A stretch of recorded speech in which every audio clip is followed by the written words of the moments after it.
Hello, everyone. We would like to welcome you to our fifth and final webinar in this series, a collaboration between WEPIK and Spazio Italia and Kuwait. Today we have a very interesting topic. I think if you've been to the other webinars, you will find out that this webinar encompasses all the other things we've talked about, like self-awareness and confidence, which are going to be very important when we discuss decision-making. So today with me from Italy, we have Chiara Monaci. I'm sorry, I keep butchering the name. Perfect. Chiara is a life and business coach. She's a certified executive coach, certified life coach, and a certified group and team coach. She is the founder of Chiara Monaci Coaching, and she helps women all over the world reinvent themselves by finding their purpose and following their passions. She's a coach as well as a digital entrepreneur, spiritual speaker, and a wife, which I think is the most important one. So welcome on board, Chiara. Would you please just tell us more about yourself? Thank you, Tahiba. Good evening, everyone. Thank you so much for having me here tonight. Thank you, Mrs. Turchetti Baldocci, for inviting me to take part in this project. I'm really excited to be here. Just like you said, I'm a life and business coach, Italian. I have my own coaching business. I work mainly with women, not just Italian women, women from all over the world, women of every age and background, and I help them mostly change their lives and reinvent themselves. Finding their purpose and turning their passions and hobbies into a profession or a business.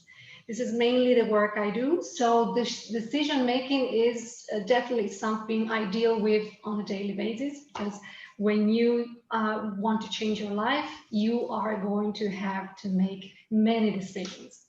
And I know deciding isn't easy. I am aware of that. So I'm hoping that tonight I can share some insights. Hopefully these insights can help everyone who's listening to make the best decisions ever for themselves in their lives. I'm really excited to be here.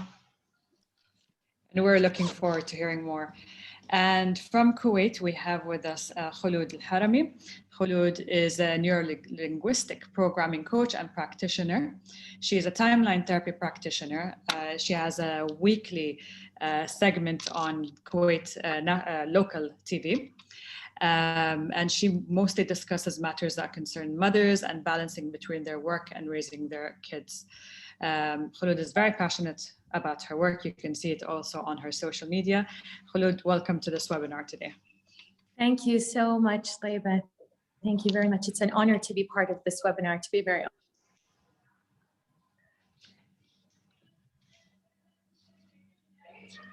I think we have a bit of a connection issue with Khulud. Okay. Yeah. I will, no problem. I'll take care of that with Khulud. So today we are discussing decision making. Yeah. Yes, of course. And so we lost you for a second there. Oh, it's okay. It's okay. So do you hear me now? Yes, now it's okay. Okay. Okay, perfect. So like I was saying, all of us as children were conditioned to have certain beliefs, to have certain values that have been passed on to us by our parents and their parents. And that sometimes keeps us trapped and takes us away from our inner voice. And that affects our decision-making a lot. And it also affects our well-being. It affects the way we raise our children.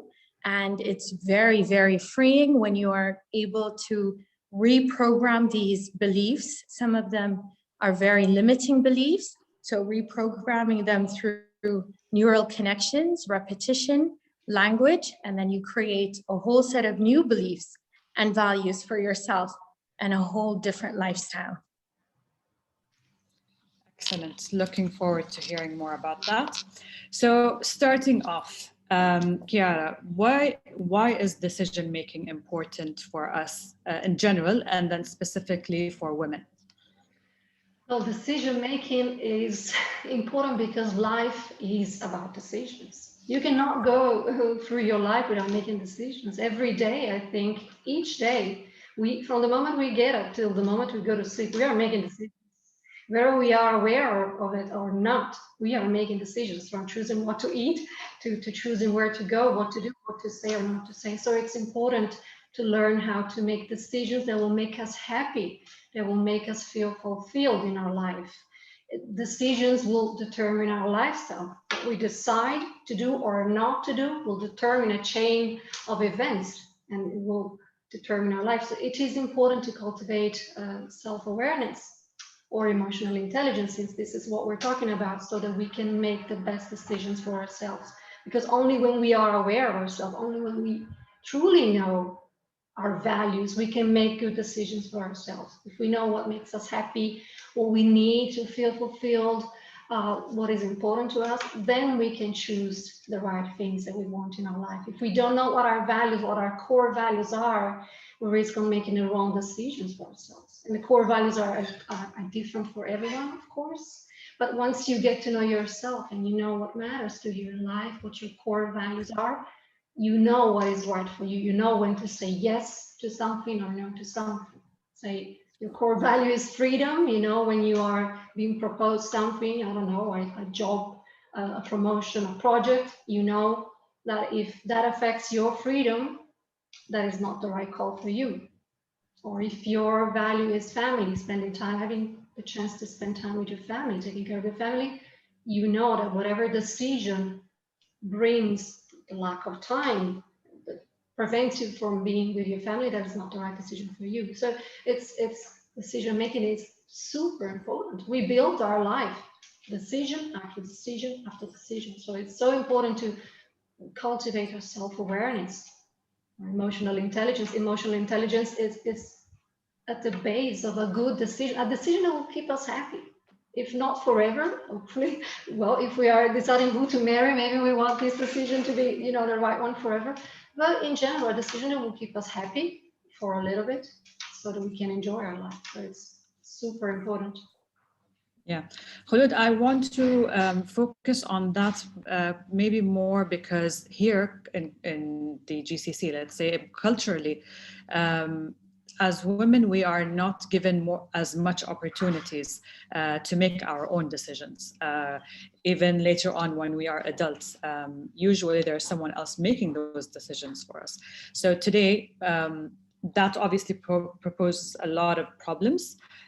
Conflict, inner conflict, because someone is making that decision for me, but I want to choose something else.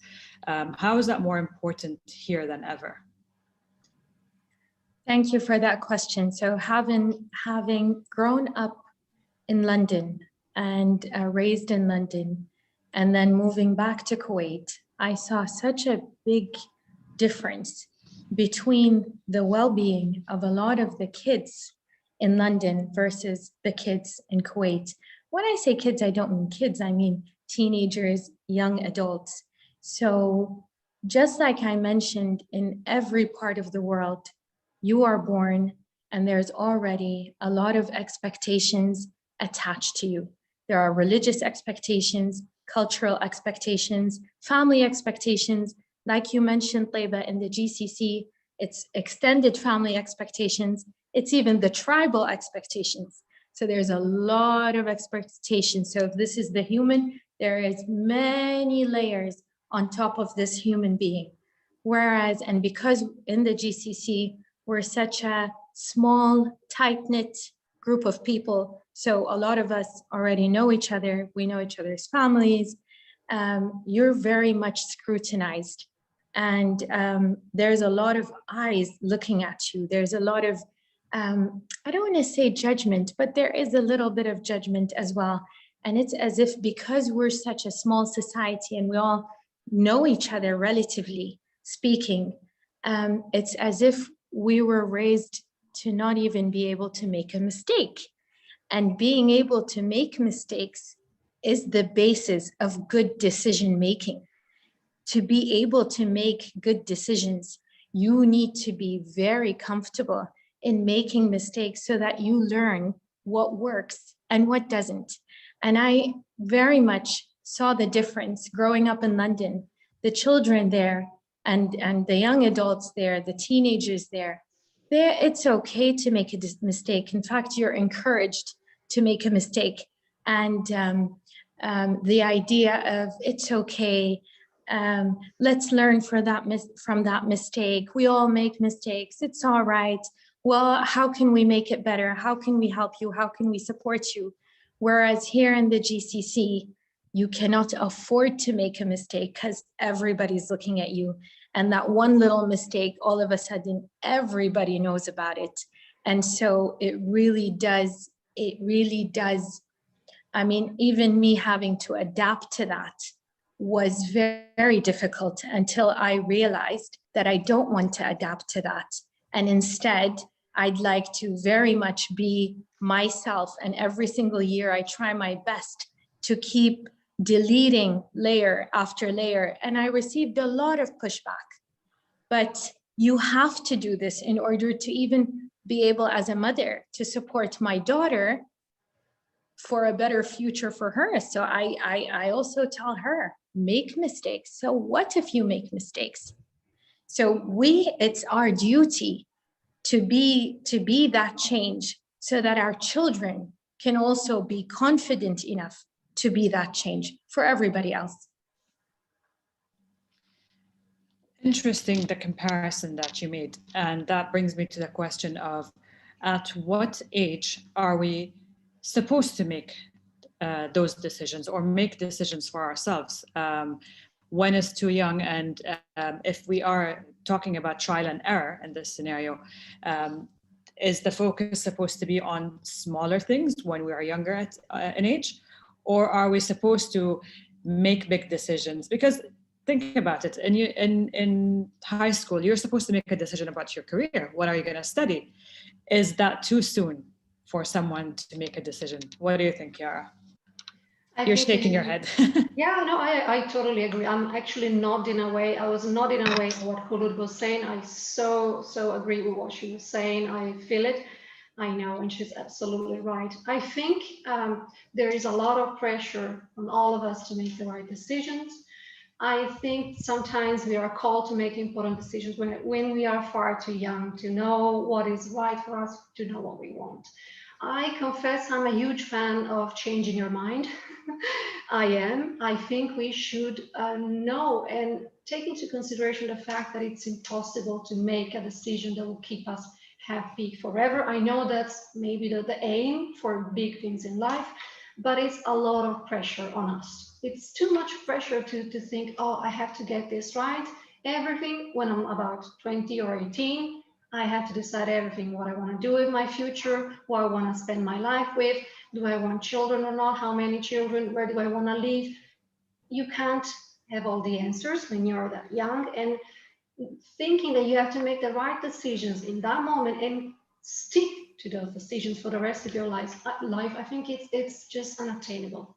It's impossible. I think we should kind of get used to the idea that some decisions will stay with us forever, while others need to be revised. I am a fan of revising decisions. I think it's absolutely normal to get into the habit of revising your decisions every so often, whether it's like every 5 years, every 10 years, there is no rule. Every so often we should look at our life and ask ourselves, am I happy about that? Do I still like the job that I chose? Maybe I don't. Maybe I liked it then. It doesn't mean that I made a mistake. Do I still love it? Do I still love the friends that I have? Do I still want to live in the city? Do I still want to give my time to certain projects? It's okay to say, well, maybe not anymore. I've changed, because we change, we evolve, and that's a good thing. We can't be the same person that we were when we were 20 or 25 or 30. I'm 47 years old, so I mean, and you keep on changing and changing. What's true for you when you are at a certain point in your life may not be true to you anymore, because our priorities change. Maybe you become a mother and you want different things once you have your children, or maybe not, and it doesn't matter. You want to pursue new projects, new avenues in your life. Because I see it a lot with the people I work with. But Chiara, when you're talking about something like career, Yeah. You need to make a decision early on what you're going to be studying in order to have a career path, let's say. So that's a very big decision that in some cases you cannot revise later on. Yeah, I think you're absolutely right. Some doors will close at some point, but not all of them. Things are changing, Taiba. I think that more and more is becoming common for people, at least I'm talking about Italy, but I would say all over Europe. Here in Italy, we're always a little bit late with trends. We're not so forward in the end. But I see that it's becoming increasingly common for people, especially women, to change career at one point, whether it's the late 30s, it's the 40s, it's the 50s, sometimes it doesn't matter. We all have our moment, and it's becoming more accepted. Sometimes it happens exactly like after you have a family. Sometimes you just want to pursue new things. You discover you have passions you didn't have when you were younger, or you did, but they didn't allow you to pursue them. Maybe they wanted you to do something else in your family. Or maybe nobody told you you have to do that, but you felt pressure anyway by society standards, by family standards, by peer pressure, or you just didn't know what you were doing and you chose something. But it's becoming more common to change career path. And I see this is exactly what I do. And so many women are changing career path, and it's not such a shame anymore. It doesn't mean that you are changing your career path. It does not mean that you've made a mistake. You don't throw out whatever you've built for your career. Nothing ever gets lost. Whatever you achieve, whatever you learn, whatever you master will stay with you no matter what you do next. And it doesn't mean you made a mistake. It doesn't mean I regret I did that. It may just mean I love that. I did it until I loved it, but now I want something different. Now I want something more. I want something new. But yes, there's a lot of pressure. You're absolutely right to make the right decision, but it's so hard when you're that young. It's really hard. You don't know yourself yet. You don't know. Yeah. Yes, absolutely. What are your thoughts, Khulud, on the idea that there is a gender difference when it comes to making decisions, where, for example, women are averse to taking risks with decisions, or women are more emotional when they take their decisions? That's a very deep question.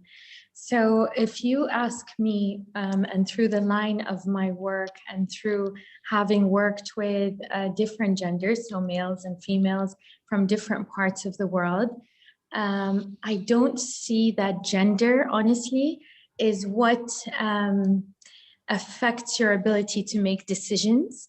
But what I do see is the way you were raised and the values and beliefs that you were raised with.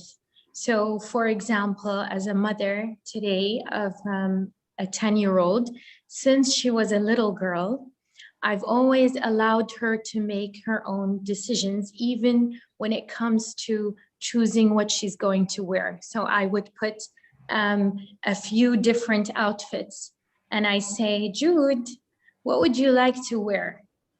Which outfit would you like to choose? So I started very young with her because I didn't have that.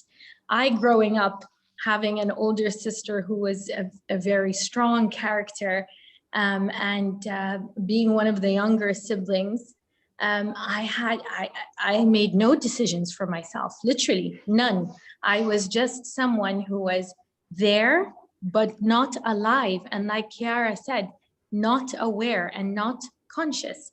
So when I became a mother, everything that I had experienced, I wanted to make sure it was completely out, and I introduced something new for my daughter. So even when it comes to what sport do you want to play, I introduced her to tennis, then to swimming, then to horse riding, then to ballet. And then I said, which one do you feel? So not even make a decision, but what do you feel?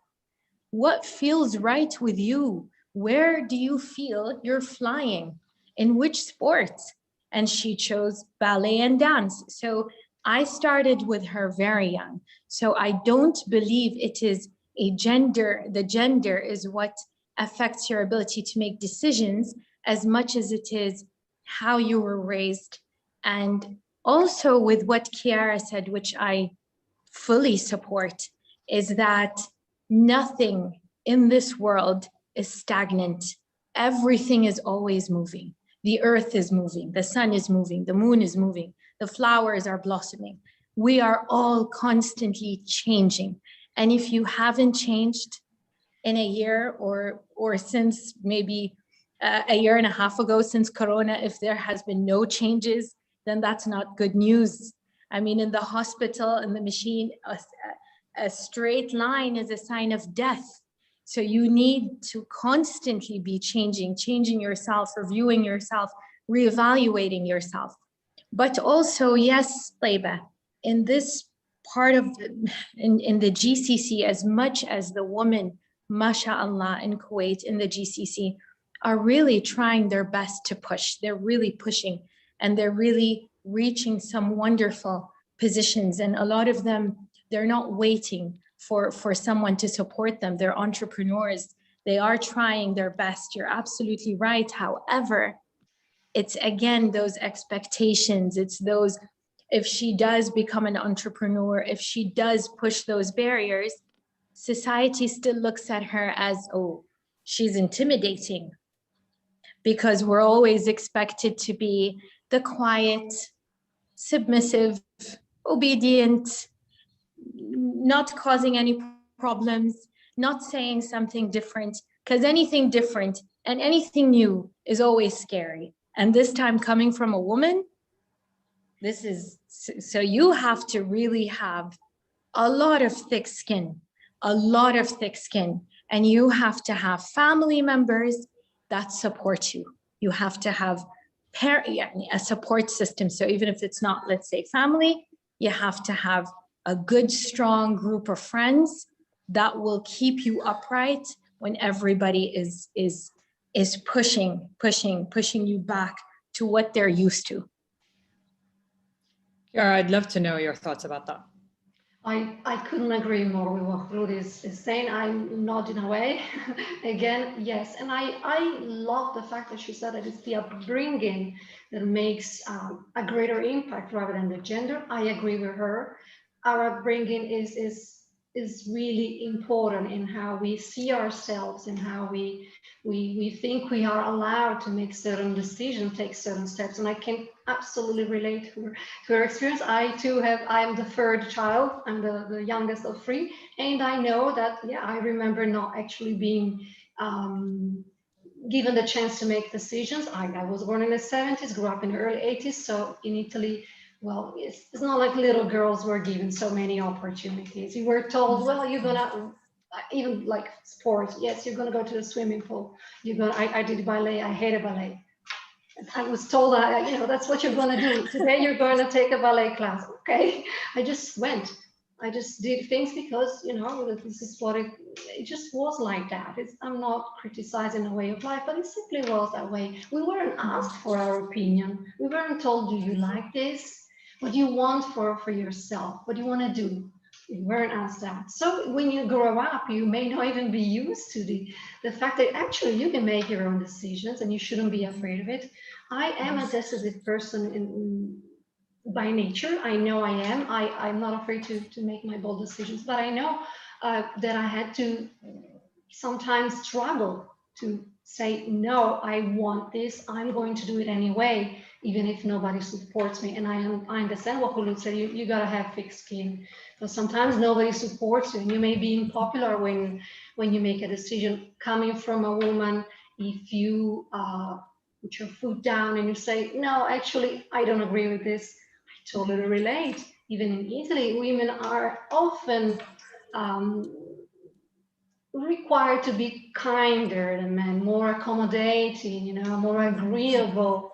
If you are not, if you are a decisive person, if you're assertive, well, maybe you're not nice. You're difficult to deal with. An assertive woman is still seen as difficult to deal with. To keep it, simple. Sometimes even women don't like assertiveness in other women because they themselves weren't allowed to express that side of themselves, so they resent it when they see it in other women. But we need to cultivate our freedom to decide. We need to have the courage to make the choices that we want for ourselves and for those behind us. Absolutely, because we have this life. And the decision we are making are ours to make. At the end of our life, we want to look back and say, it was a good life. I did what I wanted. I tried. It doesn't matter whether we fail or succeed. It doesn't matter. I tried. I wanted to start a business. I did it. I wanted to, I don't know, move to a different country. I did it. It is important to cultivate courage. You mentioned, Chiara, in the beginning about the emotional intelligence and the different skills. And you both talk about cultivating decision-making from early on. Obviously, having self-awareness in the beginning is great to know exactly what you are going to set goals for. And based on that, you make your decisions. But while you guys were talking, I was wondering what comes first, because both with decision-making and confidence, there's the trial and error. And does confidence come in after you've built the decision-making skill, or do you need the confidence first? Then you can start making better decisions. What are your thoughts on that? This is a great question. I don't know what comes first. I would say that you get more confident, the more you make decisions, the more you make mistakes. Because when you are afraid to take a step in a new direction, to make a decision, you're not going to experience life. You're gonna sit on a bench and watch the world going by. You don't play for fear of losing, as they say, right? For fear of losing, I'm not even gonna play. I'm not gonna make a decision. I'm gonna dare. And then I don't build my confidence. When I make a decision and I say, I'm going to apply for that job, I'm going to start a business, I'm going to do that, I'm going to go live in a different country, you nurture your confidence. You train it like a muscle, because this decision is going to bring you experiences. You are bound to make mistakes, and you are going to train your confidence muscle. And you become, the more you dare living, the more you dare deciding and doing things and trying without fear of being judged, the more confident you become. The more you show up in life and say, this is me, I'm trying, I'm not perfect, I will make a ton of mistakes, but that's when you grow confidence. If you are afraid of making mistakes, if you're a perfectionist and you don't want to try for fear of making a mistake, you will never know how strong you are, because you're never testing yourself. So you never build that confidence that you need. So I would say the confidence will come to you the more you live, the more you dare, the more you decide. I'd love to hear what Khulud thinks about it. Oh, 100%. So when I have clients who are afraid to make to make that decision because they don't feel that they're confident enough to stand by and behind that decision that they may regret one day, I always tell them, fake it till you make it. Pretend that you're confident. Pretend that it's all going to be okay, and just push yourself out there. Rehearse it. And I always start from the end. So I always ask them, what's the worst that's going to happen? You made this mistake. What's the worst case scenario?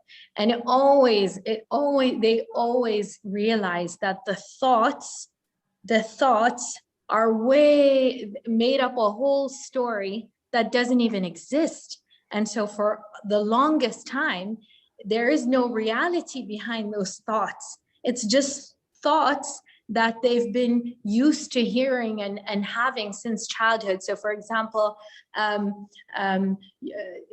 you've always been a failure. So since they're children, if they hear sentences like that at home, so maybe from their siblings, maybe from their parents, oh, you've always been the lazy one. Oh, you're not the smart one in the family. Oh, you're never going to be good enough. Oh, don't look at those rich people. They're different than us. So these are just sentences, but those sentences repeated every single day for a lifetime becomes a belief in that person's head. And they might not even be aware of it, but it's that is stopping this person from making that decision. So when we go to those thoughts and we break them down and we say, okay, so what's the worst that's going to happen? There is no worse. There is no worse. What is the worst that's going to happen? There is no worst case scenario, but you don't want to be 50 or 60 or 70 or 80 and look back at being a teenager, or look back at your life and say, oh my goodness, I gave my whole life away to to people, for example, in the GCC, to a society, most of them, they don't even care about me. I gave my society my whole life. That's the saddest thing I think anyone can experience. So if you're going to compare, and this is what I say to my clients, if you're going to compare, do you want to live for you? Or do you want to keep giving your power, your life, your entire life to people that don't even care about you? Let's face it. Bas Khulud, it's let's say easier said than done. So if I am taking risks and trying to build that confidence, there's always those situations that go wrong. And yes, it's a failure. Usually those negative thoughts start to pop up. And how can I avoid it from taking me 2 steps back after I've built some of that confidence by taking more risks? Excellent question. So to me, there is no such thing as failure. There is, what it really is just a learning. It's a learning. It's a learning experience. There is no such thing as failure. What is failure? You pick yourself up. Look at the biggest entrepreneurs in the world. They've experienced bankruptcy. They've experienced homelessness. They've been kicked out of their own companies, but they pick their resilience. So they don't see it as, oh, I failed, so I have to stop. They see it, they get their books out and they say, what will I never do again? Then they say, what could I have changed? Then they say, what could I have done better? So the more mistakes or the more obstacles you face, it's the clearer the path. That's what I believe. The clearer the path, the more you are preparing for it, the more you have a bag full of skill sets. So, and it's the same for everything in life. When I first started playing tennis, I was a complete disaster, but I wouldn't say I was a failure, but I was a disaster. And then with time, with learning new techniques, with seeing what works, I became much better. So there, in my books, there is no failure. Interesting. So how do I know, Kiara, if I'm a person who is averse to decision making? I could be a person who, you know what, I know what I'm going to eat. I can pick my clothes. I pick the job. I'm comfortable. How do I recognize that I'm a person who is not taking risks and making my own decisions?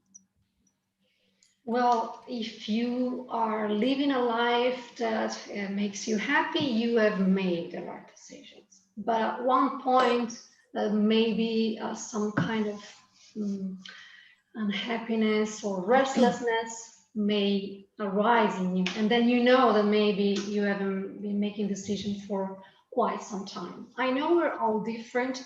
Some of us are quick at making decisions. Others are a bit more overthinkers. And the overthinkers sometimes think, you know, I don't want to take a risk, so I'm not going to decide anything big. You know, I'm just going to live my life and, you know, like you said, choose what I eat, pick my clothes, that's my job, but, you know, stay safe, never there. And overthinking and not making a decision in the end is making a decision, in my opinion, because when you don't make a decision, you are decided anyway. If I don't make an offer for the apartment that I love to buy, I'm never going to get the apartment, somebody else will. If I don't, you know, candidate myself for a position, for a role that I want, I'm not going to get it, somebody else will. So the idea of like, you know, I'm living my life and I guess my day-to-day decisions, but, you know, I don't do much, my life is okay like this.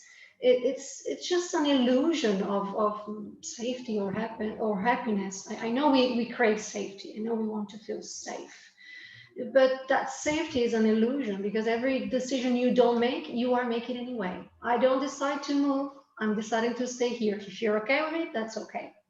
But the not deciding is a decision anyway. So we need to every so often look at our lives. Am I really happy? Ask yourself the question, but you know deep inside, I think we know deep inside if what we built is good for us.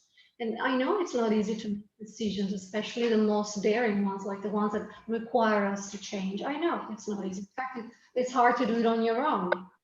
But I think it's worth trying. And decisions can always, like I said, be reviewed. We don't have to put so much pressure on us, on wanting to be perfect. And I'm going to say it's red and it's going to have to be red for the rest of my life. Why? Why not? We can continue to make decision after decision after decision to correct the course. If we realize at one point we're headed in a direction that we are not so sure we want to go, sometimes we leave on autopilot. We don't know what we're doing, and we wake up one day and we're like, oh, I'm 40 and is this my life?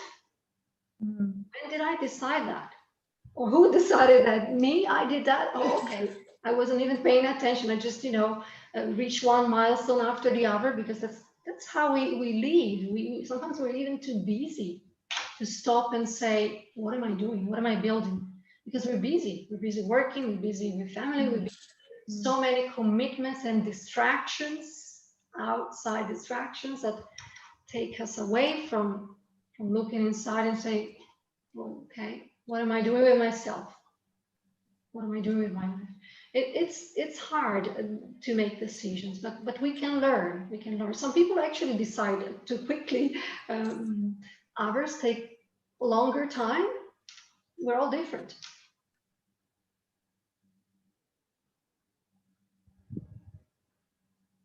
I'm a person who just discovered that I was living in my comfort zone because I was afraid of the consequences of making big decisions in my life.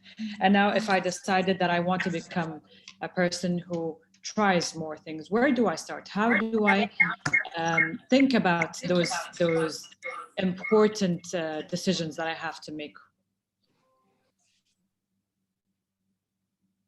Me? Either one, both of you actually. Okay. Go ahead. Okay. So a good place to start is getting to know yourself. So everything starts with you. And I believe, just as Chiara said, how do I know I've made the right decision? It's how you feel. Always how you feel. Do I feel good? Do I wake up with a smile on my face? Do I wake up excited for the day? Or am I waking up barely picking myself up? You know what I mean? Another good way to start is to visualize, or maybe, visualize, what do I want to look like? What do I want my life to look like? Another way is write down some role models that you have. Who are your role models? And then write down what their values and what their lifestyle is like. And that will help you come to so it will help you come up with what your own values are. So for example, let's say my values include exercise. My values include me time. My values include time with my family, work, friends. So once you have your values, and these are values, so they're set in stone. These are my priorities. They are set in stone. Then once you've done that, now you have to get into action. So if health is part of my priorities, then I've got to include this as part of my daily schedule. I have to make time for good eating habits and exercise. If family is one of my priorities, then that has to be included in my schedule. So you have to envision yourself. Do I want to be a person who every single day is just slouching, low energy, not excited about life? Or do I want to be excited, challenged, adventurous, friends? And then who are my role models? What are their values? What do their lifestyle looks like? Then from them, I can put my own set of values, my own priorities, put that in a schedule, and every single day, put it into action. And at the beginning, just like everybody else, when they first, let's for example say, when they first start going to the gym, you're dragging yourself to the gym. You're like, oh, I have to go to the gym. But once you get into the habit of it, so once you continue and you are committed, and what brings commitment, because a lot of people, they enroll in a gym and then they never show up. So what's the difference between a person who is committed and disciplined and another person who's not committed? Is self-worth. So he who, despite being tired, drags themselves to the gym and is committed and disciplined to that value that they hold, and to that vision. When I grow up, I want to be healthy. I want to run around with my children. I want to run with my grandchildren. I don't want to have bad knees. So that's the vision for the future. So when you have high self-worth and high self-esteem, you will be committed because you're doing this for yourself, not everybody else. But when you have low self-esteem, low self-awareness, low self-worth, and you're used to pleasing everybody else and not yourself, you will not be going to that gym. You will enroll and never show up.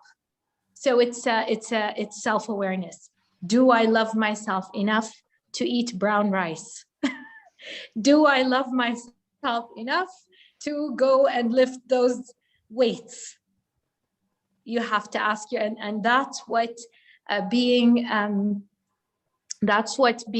sorry, I've been cut off, sorry. So that's what self-awareness and being conscious as much as you can throughout the day. So always talk to yourself.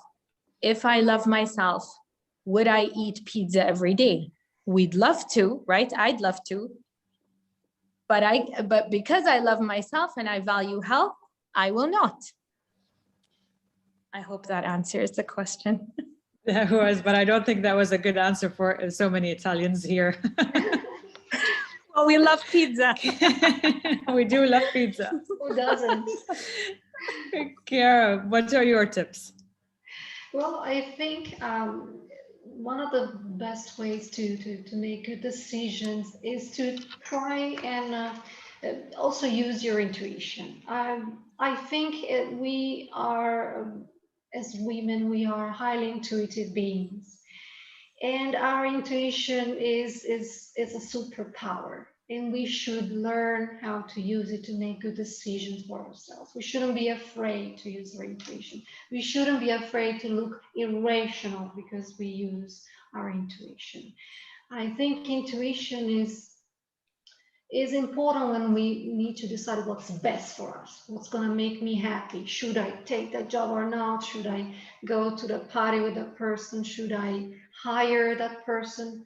We should learn how to harness our intuition to make good decisions for ourselves and for our life, because deep inside we know what we want. It's just that sometimes we don't want to look irrational, so we dismiss our gut feeling. You know, they say we have three brains: our actual brain, our heart, and our guts. You know, in English, you say you listen to that gut feeling. I have a gut feeling about this.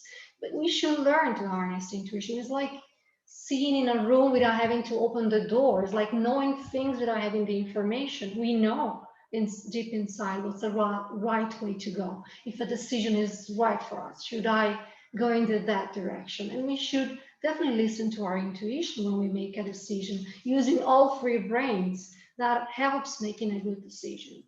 And knowing, always remember to be forgiving with ourselves. There is no such thing as the perfect decision for life. And like I said, be aware that you can change your mind.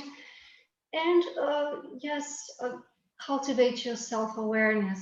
Get into the habit of quieting your mind when you have to make a decision. Never make a decision when you are in a negative state, when you are overpowered by your emotions. Emotional intelligence is our ability to recognize our emotions, to accept them, but also to manage them so that they don't overpower us. And especially when we're about to make a decision, it's important to say, I'm going to take my time.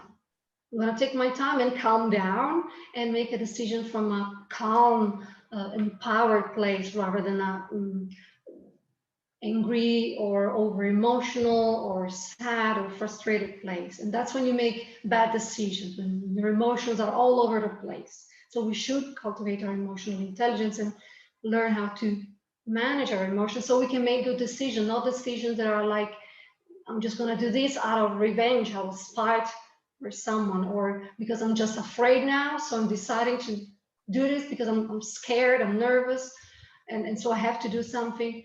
That's not a good way to go about decisions. We should learn how to calm ourselves down. And sometimes I would say just ask for some time, buy yourself some time to make an important decision. When you're asked, can you do this thing? Can you do this project? Can you do you want to do this thing? Get in the habit of asking, can I get back to you by the end of the day? Can I get back to you by the end of the week?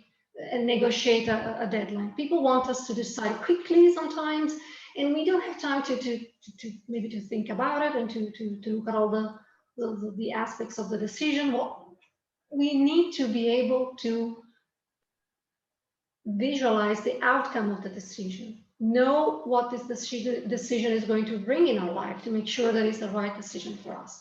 So if I take this job, what will this bring into my life? Will this bring more time at work, working late, or traveling? Am I okay with that? If I say yes to this person to help them with this project, do I have the time? Who will I have to collaborate with? Am I interested in that? Do I have the energy? Let's get into the habit of imagining what the decision will bring, the effects of our decision. Do I like what this will bring into my life? If I move to this city, what will my lifestyle be? Do I like that? These are some questions we can ask ourselves when we're trying to make a decision, and take our time. We have the right to take some time to decide. I know people want us to decide quickly, to say yes quickly, but sometimes as women, we tend to be, like Hulud said before, we like to people please. We tend to want to accommodate everyone. And what about our needs? So we need to learn also to set some boundaries, and I'm going to think about it. If I have the time, I'll do it. If I have the energy, I'll do it. If I have the means to do this, I'll do it. We can't immediately say yes so everyone will be happy. We need to learn to take some time to reflect on what we want, and do we have the time and space and energy to say yes? Okay. Sometimes yes, Chiara, thank you very much, and thank you. You know, very, very interesting. I am taking a few notes, and especially I really fully agree. And when you, Chiara, say that a no decision is a decision itself, and this has to be clear that when I'm not deciding, I'm actually deciding. Even worse, because maybe sometimes I'm not deciding, but somebody else is deciding for me. And this means that maybe I'm comfortable with it. Maybe I'm happy. Maybe I want that someone else is deciding for me. So I guess it really goes with responsibility. And first of all, to really understand who you are. And again, a self-awareness, and understand who you are and what you want. Now, I'd like to know, just my question, but just in my mind, if there is any, because, you know, decision is not yes or no. Decision, as you were saying, is also including effects. Effects sometimes not only on me, but on the others, on my family, on my children, on my husband, or society in general. And if there is any model related to decision is not, I guess, it's not only one decision. Maybe there are related decisions that they will have to be taken into consideration in relation to the decision that I'm taking. This is my point, and I would like to know your opinion about. And then I see that there is a question that I was also wondering myself, by an Italian lady, by the way, if there are different kinds of decision making. So decision making related, I don't know, she said, she's mentioning, I'm just trying to read it.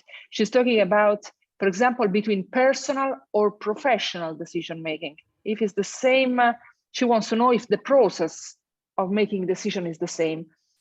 And then I don't know, I would like to know your opinion, what about, because maybe I'm thinking that all of them, personal and professional, especially when we are talking about the leadership position, it really affects others. So I would like you to know your opinion, what you think about it. Oh, this is interesting. I think that the decision-making process is always related to whoever is in that process. So if I'm the one making the decision, I'm the one doing the process. So whether it's a personal decision or professional decision, it's always me. So a person never changes. That's this mind, is this person, is this story, is me taking the same decision. So it's unrealistic to think that since this is a professional decision, I will be able to shut myself down completely. We are not just, I am only wife now, only mother now, only professional now. We're wholesome beings. So when you're at work, you still are a mother, a daughter, a sister, a wife, a friend. Clearly, if you're a professional, when you're making decisions that will impact others, like I said before, you need to be able to manage your emotions. Leadership requires emotional intelligence. A good leader is capable of saying, this is how I feel, but this will not interfere in my decision making. I'm not going to hire somebody because it's nice, or don't hire them because I don't like their zodiac sign. I'm not going to get my emotions get the best of me. I will be able to be objective, but it's always me. So we always bring ourselves to work no matter what, but it is important to learn how to manage our emotions and not let them get in the way. Sometimes we're not aware of doing that, and we still take them with us. I think the decision-making process is the same. It doesn't change because you are the same person. I think this is my take on it. Olud, what do you think? You said something very important, which is every decision you make has an effect, has another effect. It has a consequence. So for example, and we always, the most repeated theme is work-life balance. And this is where the professional decisions are very much intertwined with your personal decisions. So for example, like I mentioned, if one of my main priorities is being a mother who is there raising my child, being part of my child's life, maybe the job that I'm holding today is not going to allow me enough time to be there for my child. So here, this is the decision that I will have to take. I bring it up to the company. If they don't have policies where there are flexible working hours or where a woman can work from home, then it's more than likely I will have to, since raising my child is my first priority, then this is an easy decision. And yes, you're going to tell me, but what about the salary? What about the income? What about all of this? And this is absolutely true. So one should never leave a job if they don't have a savings of at least 4 months basic salary. So you give yourself, you have to evaluate how much leeway do you have? How much time can you have? You don't just leave a job and you have so many bills and responsibilities that you have to take care of. So you have to always try your best to never, of course, just live life impulsively. You always have to have. So if I have, for example, 4 months, 5 months saved basic salaries, then I have some leeway that I can then leave this job, maybe apply for other jobs. In the meantime, I am with my child. So it all depends on your priorities. What are your priorities? Again, let's say you're about to get this managerial position. Can I handle a managerial position when my priority is raising a family? Can I handle that? Sometimes you have to be brutally honest with yourself. And although it's extremely attractive, maybe this is not the time. Maybe when my child is old enough to go to nursery or kindergarten, that's when I am ready to take that managerial position. So many different layers here. One is being kind to yourself. 2 is giving yourself time. So you don't have to achieve everything today. You can postpone certain things based on your priorities. So you have to know what your priorities are. And your priorities are also your red lines. They are that's it, this is my path. So it makes life so much easier when you know what your priorities are. Very interesting. Yes, very, very I think I just interesting. want to put one more thing in there, which I found very helpful for me, is when I have a very important decision to make, I would say, make sure you're well rested before making that decision, because sometimes when you're tired and you're cranky, you're going to probably say no to something that's really good just because of your current situation. And it's better off to take some time for yourself and then regroup before you actually make that decision. Don't make any decisions based on your mood right now, because I have figured out it was a wrong thing many times. So this has been an amazing discussion. Thank you much, Chiara and Khulud, for both joining us. For those listening, if you would like to follow both ladies for more, they're both tagged on our social media. You can follow them. And we also have the other webinars within this emotional intelligence series on YouTube if you want to go back and see them, because with decision making, honestly, all the other skills that we've discussed tie into decision making. So thank you so much, ladies, for being here. We've learned a lot, and thank you everyone for joining us, and I wish you a very pleasant evening. Thank you so much. It's been a Thank pleasure. you very much. Thank you. Thank you so much. Thank you. Bye. Good night. Take care.